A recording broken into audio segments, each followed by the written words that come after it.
This is funeral procession of Khalid Mujahid, who died in police custody on 18th May 2013. People are making angry slogans against the police and government.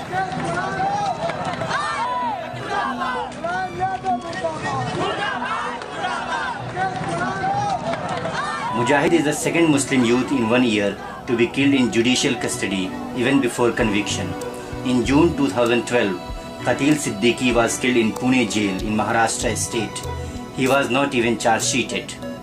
The custodial killing of Khalid Mujahid has sparked protests in several parts of India.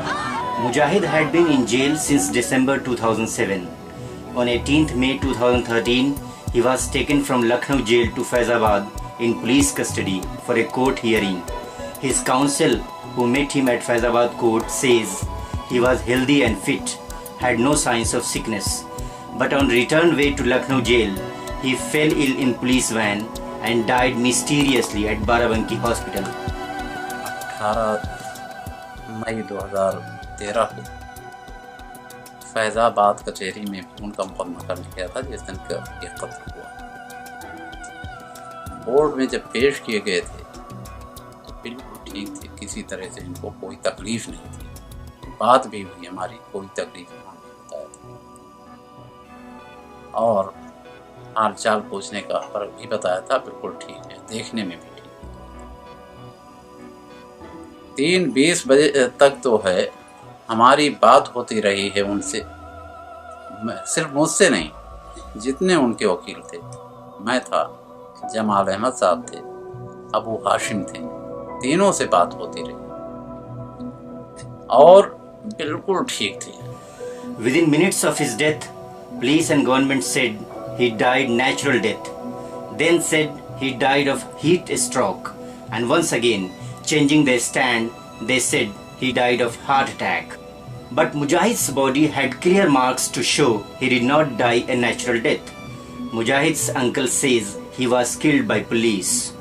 Khalid की मौत की जो report आई है और जो कुछ हम लोगों ने अपनी आंख से देखा है, मसलन मैं जब गया पोस्टमार्टम रूम में जहां लाश रखी हुई थी और मैंने उनसे ये कहा कि भाई पोस्टमार्टम से पहले हम लोग देखना चाहते हैं और हम वो सीडी आपको देंगे भी, तो वहां पर देखा कि गर्दन मरोड़ी हुई है, बाएं साइड, नाक से खून बह रहा है, कान के पास से खून बह रहा है और ये चेहरा बहुत फूला हुआ है और स्याह है, जबकि इनका रंग जो है फितरी तौर पर बहुत ही गोरा रंग था खालिद का, लेकिन रंग बिल्कुल चेंज है।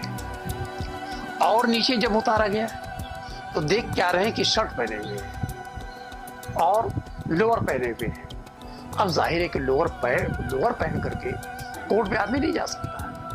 हमारे वकीलों ने जो बात बताई वो तो ये बताई कि कुर्ते पैजामे में थे, ये तारिक ने भी कहा, लेकिन हैरत की बात यह है कि वो कुर्ता पैजामा कहाँ गया ये मुझे नहीं दिखलाया गया। खालिद मुजाहिद की मौत नहीं हुई है, उसका कत्ल किया गया है और ये कत्ल बिल्कुल उस तर्ज पे किया गया है जिस तर्ज पे फ़लस्तीनियों को, बेगुनाह फ़लस्तीनियों को इस्राएली खुफिया एजेंसी के लोग मारते हैं।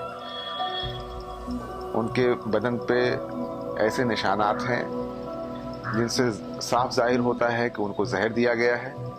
कुछ तशद्दुद भी उनके साथ किया गया है, चोटों के भी निशान हैं। The government appointed RT Nimesh Commission had found the arrest of Khalid Mujahid and Azamgarh native Tariq Qasmi as illegal and fake. Commission had recommended action against guilty police officers.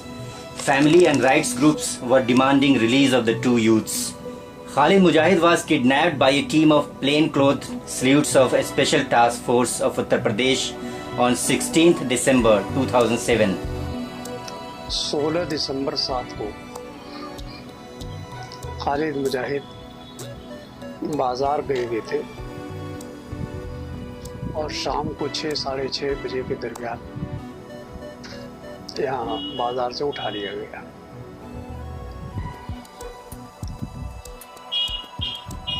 Public दौड़ पड़ी, लेकिन उन्होंने असलहा लहराया और असलहा लहराते हुए गाड़ी में बैठा कर लेकर चले गए। मैं उस वक्त तो रायबरेली से इलाहाबाद आ रहा था तो मुझे वही रास्ते ही में इत्तला मिली कि ऐसा हुआ है। मैंने कोतवाल को यहाँ पर फ़ोन किया कि क्या मामला हो रहा है, क्यों ले जाया गया है।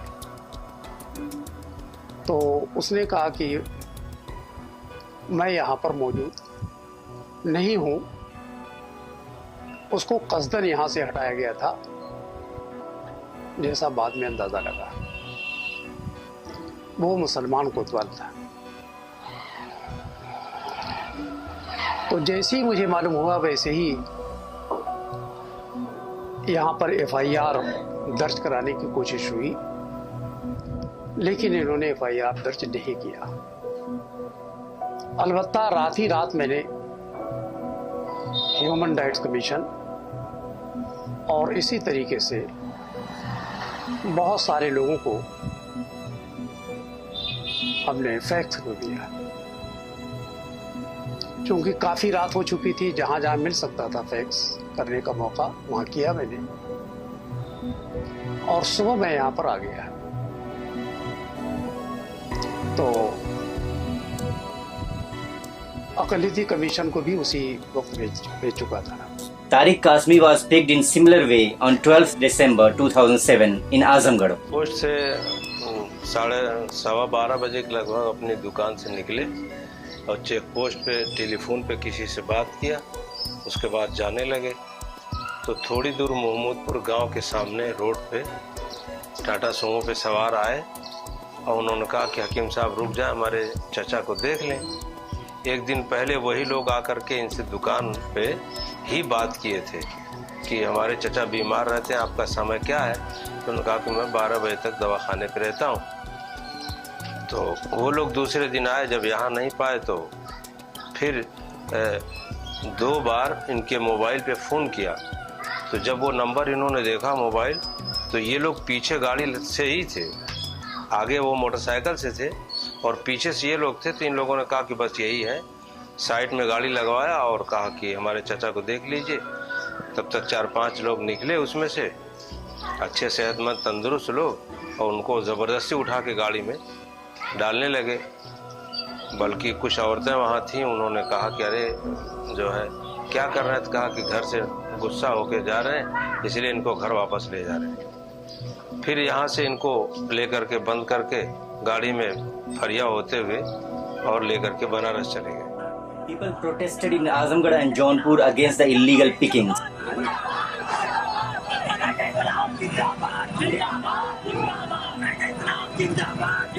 मुझे याद है 12 दिसंबर 2007 को 12 और 1 के दरमियान दिन में हकीम तारिक को यहाँ रानीसराय चेक पोस्ट है, ईश्वरपुर और महमूदपुर गांव बिल्कुल लगे हुए हैं, वहीं से गिरफ्तार किया गया था। और पहले जो खबर आई वो ये कि हकीम तारिक घर से नाराज़ थे और उनको कुछ लोग आए वहाँ से ज़बरदस्ती घर वापस ले गए। लेकिन अगले ही दिन ये पता चला कि नहीं, जो लोग भी इस तरह की बात कर रहे हैं वो STF के लोगों ने वहाँ जब लोग जमा हो गए थे उनको उठाते वक्त, तो ये बहाना बनाया था कि हम इनको घर वापस ले जा रहे हैं। धोखा दिया था एक तरह से लोगों को, और फिर उठा के वो बनारस की तरफ लेके चले गए थे। यानी 13 दिसंबर को ही हम लोगों ने ये तय कर लिया, उस वक्त हम लोग नेशनल लोकतांत्रिक पार्टी से जुड़े हुए थे। 13 ही तारीख को हम लोगों ने ये तय कर लिया कि अब इसके खिलाफ आंदोलन करना ज़रूरी है। ये एक बड़ी वारदात है, इस तरह से उठा के ले जाया गया है, तो कोई ना कोई इसके पीछे बड़ा राज है। और 14 तारीख से ये आंदोलन शुरू हो गया। लगातार आजमगढ़ शहर में, सराय मीर, दूसरी जगहों पर लोगों को मोबिलाइज किया गया, धरना दिया गया, मुजाहरा हुआ, और ये सिलसिला लगातार चलता रहा। जब 20 तारीख तक यानी 18 और 19 की जो दरमियानी रात थी, उसमें हकीम तारिक के घर पे छापा पड़ा बाकायदा।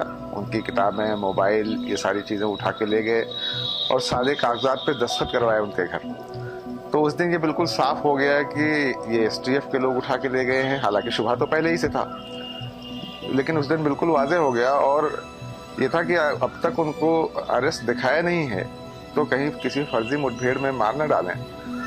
तो फौरन नेशनल लोकतांत्रिक पार्टी के जो यूथ के प्रेसिडेंट थे उस वक्त, चौधरी चंद्रपाल सिंह,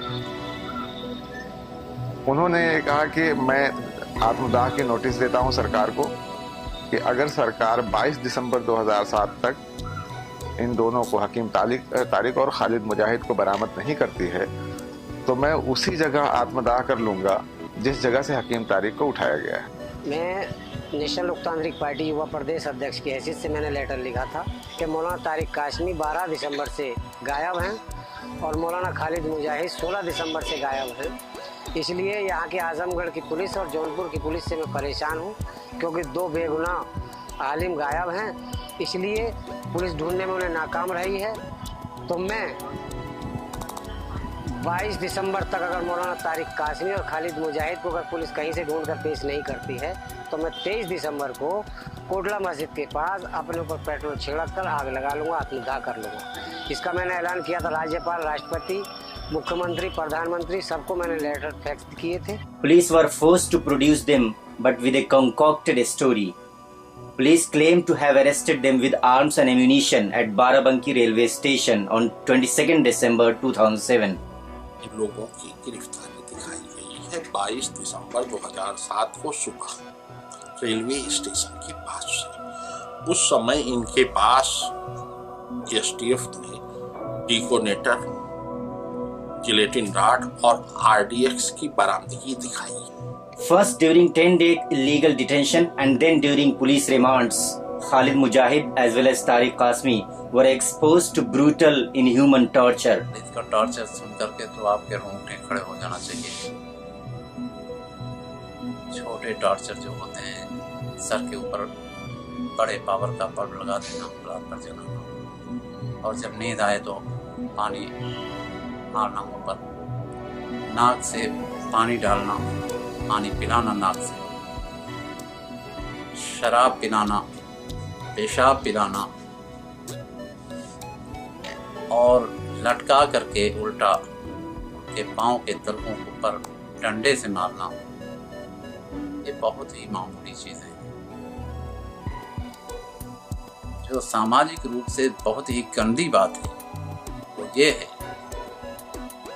कि उनके पैर पर 2 लोग खड़े हो जाते थे पैर फैलवा करके, और उनसे कहा जाता था कि अपना लिंग चूसो, मजबूर किया जाता था, चुसवाया जाता था।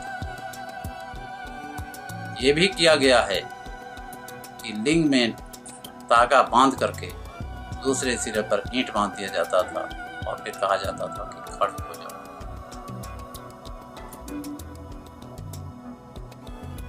लिंग में और पखाने के मुकाम में पेट्रोल डाला जाता था, जो वाकई एक सामाजिक अपराध है जिसको किसी तरह से माफ किया नहीं जा सकता है। Police forced out confessional statement about their involvement in serial blasts of 23rd November 2007 in court premises of Lucknow, Varanasi and Faizabad. 22 दिसंबर 2007 को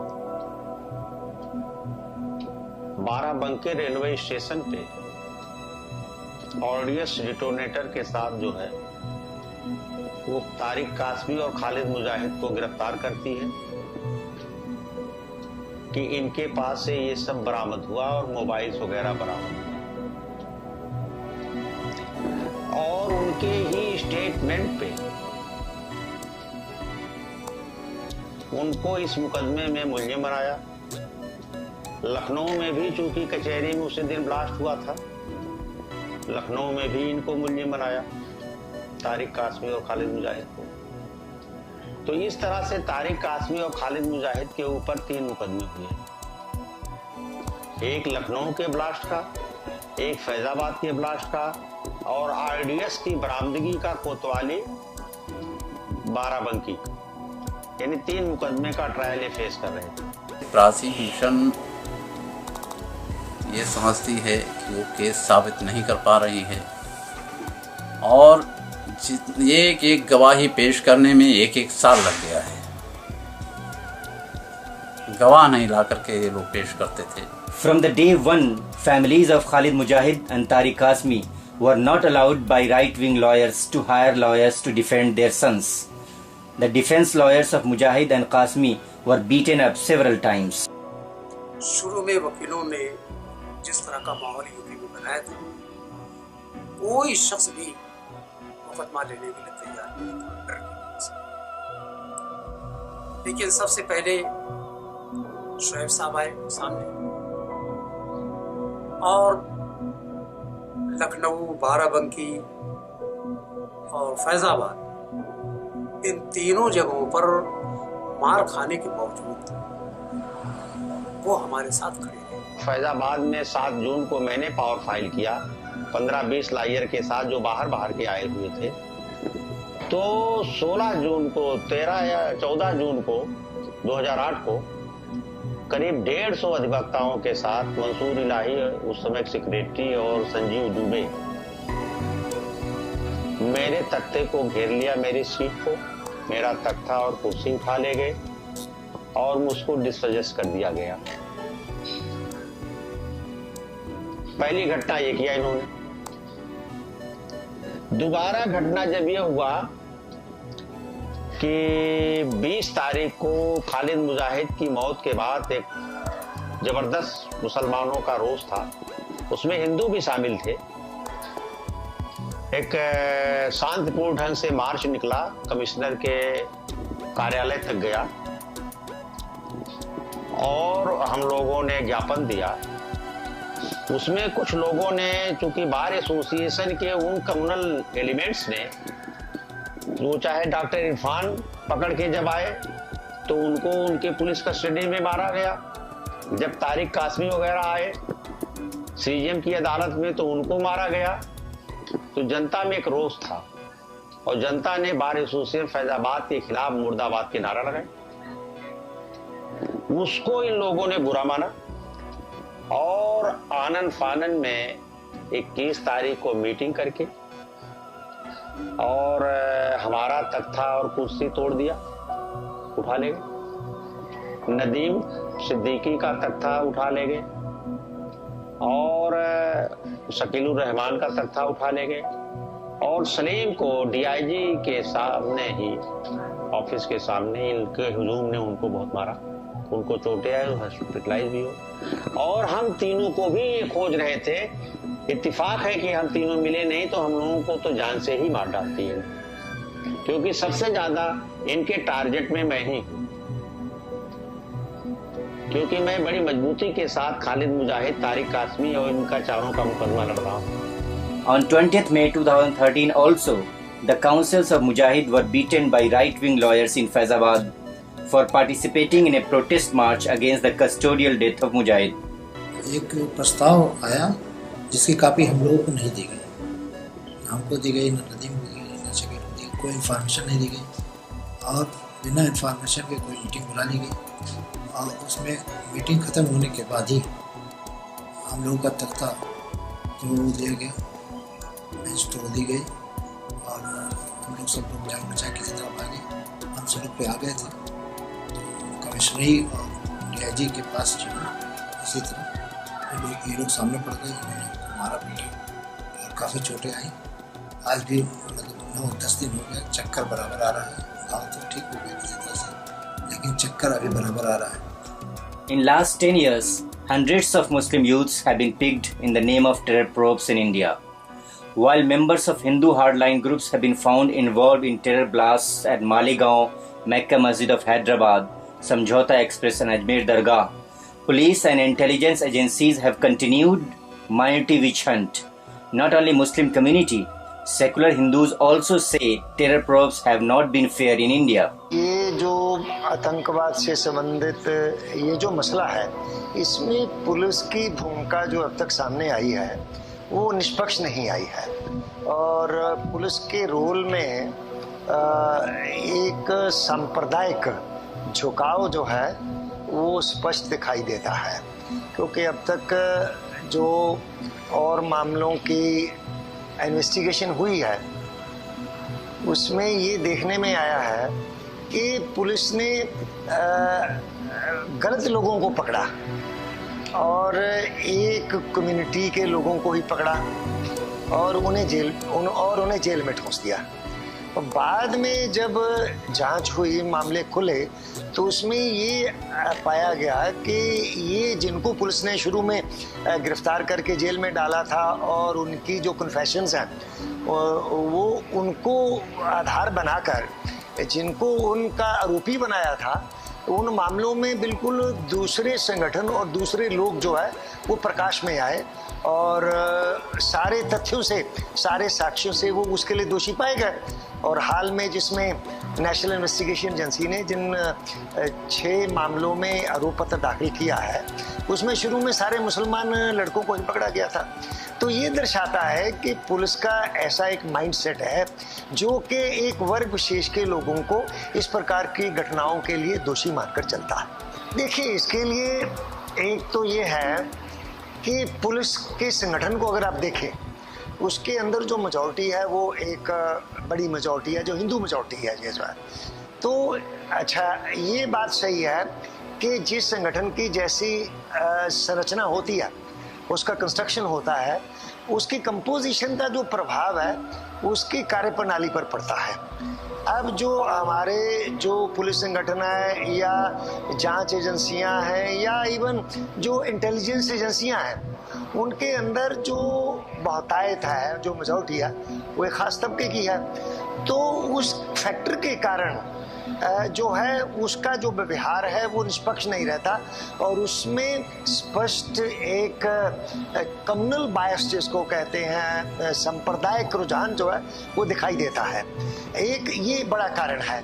और दूसरा बड़ा कारण ये है कि हमारी स्टेट पॉलिसी, हमारी जो स्टेट पॉलिसी है, जो राजनीतिक पार्टियां हैं, उनके अंदर भी उसी प्रकार का एक झुकाव दिखाई देता है। और वो भी जब जाति की राजनीति करती हैं तो या संप्रदाय की राजनीति करती हैं तो वो इस सांप्रदायिकता को वो एक्सप्लॉइट करती है और उसके कारण जो है वोट पोलराइजेशन होता है, वो अलग अलग प्रकार की पार्टियों को जाता है। तो ये जो है, एक तो स्टेट पॉलिसी जो पॉलिटिक्स है, ये सांप्रदायिकता जो है हमारी राजनीति का एक बहुत महत्वपूर्ण हिस्सा है। और दूसरा, जिन एजेंसियों के ऊपर, पुलिस और दूसरी एजेंसियों के ऊपर इन मामलों की जांच करने की जो वो जाता है, वो एजेंसियां खुद निष्पक्ष नहीं है ये जो। और मैंने अपने पुलिस अनुभव के दौरान देखा है कि ये जो बायस है, जो कम्युनल बायस है, जो सांप्रदायिक रुझान है, वो बिल्कुल एक स्पष्ट है। और सांप्रदायिक परिस्थितियों में और अब खास तौर से जो आतंकवाद वाली जो घटनाएं हैं, उनमें वो खुलकर सामने आता है और जो कि इनकी कार्यप्रणाली को प्रभावित करता है। Rihai Manch, a forum of civil rights activists, has been demanding release of innocent Muslim youths. After Mujahid's custodial death, the group is holding indefinite dharna in front of the State Assembly in Lucknow. They demand arrest of the officers made accused in FIR filed by Mujahid's family and action on the recommendation of R.D. Nimesh Commission report. 6-7 साल से हम लोग लड़ रहे हैं सवाल को। तो इसमें ये हमारा सवाल है कि जो भी आतंकवाद के नाम पर जो कैद लड़के हैं, उनको उनके जांच आयोग का गठन किया जाए, उनको छोड़ा जाए। दूसरा, दोषियों के खिलाफ कार्रवाई। और तीसरा, जो घटनाएं हुई उनकी जांच।